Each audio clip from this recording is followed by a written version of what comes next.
ஐயனார் துணை சீரியல்ல நடக்கிறது எல்லாமே நம்ம சோழனுக்கு சாதகமா தாங்க நடந்துகிட்டு இருக்கு.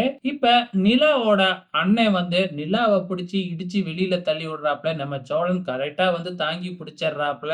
அதுக்கப்புறம் நான் என்ன நடந்தாலும் அப்பாவ பார்த்துட்டு பேசிட்டு தான் போவேன் அப்படின்னு நிலா விடாப்புடியா இருக்கிறாங்க. உடனே அவங்க அண்ணன் அவங்க அப்பாவுக்கு தான் ஃபோன் போடுறாப்ல. அவங்க அம்மா எடுக்குறாங்க.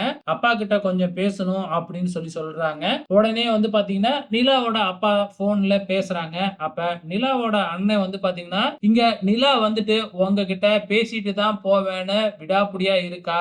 என்ன சொல்றது அப்படின்னு கேட்க, நிலாவோட அப்பா செத்து போனவள பத்தி நீ என்ன பேசுற அப்படின்னு ஒரே பேச்சிலேயே வாய அடைச்சிடுறாங்க.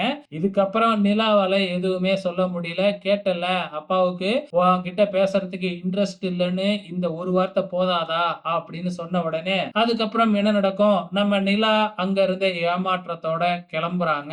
சோ இப்ப அடுத்ததா அவங்களோட பிளான் என்ன? மறுபடியும் சென்னைக்கு புறப்படுறதுதான். இந்த பக்கம் என்னடான்னா நம்ம சோழனோட ஃபேமிலியே சேர்ந்து எல்லாத்தையுமே போயிட்டு இன்வைட் பண்ணிக்கிட்டு இருக்காங்க. இன்னைக்கு நைட்டு எங்க வீட்ல ரிசப்ஷன் இருக்கு. கல்யாண ரிசப்ஷன் இருக்கு. அதனால எல்லாருமே வந்துருங்க வந்துருங்க அப்படின்னு சொல்லிக்கிட்டே போறாங்க. பொண்ணே இல்ல எதுக்குப்பா ரிசப்ஷனுக்கு கூப்பிடுற அப்படின்னு சொல்லி எல்லாருமே கிண்டல் பண்ணிக்கிட்டு இருக்காங்க.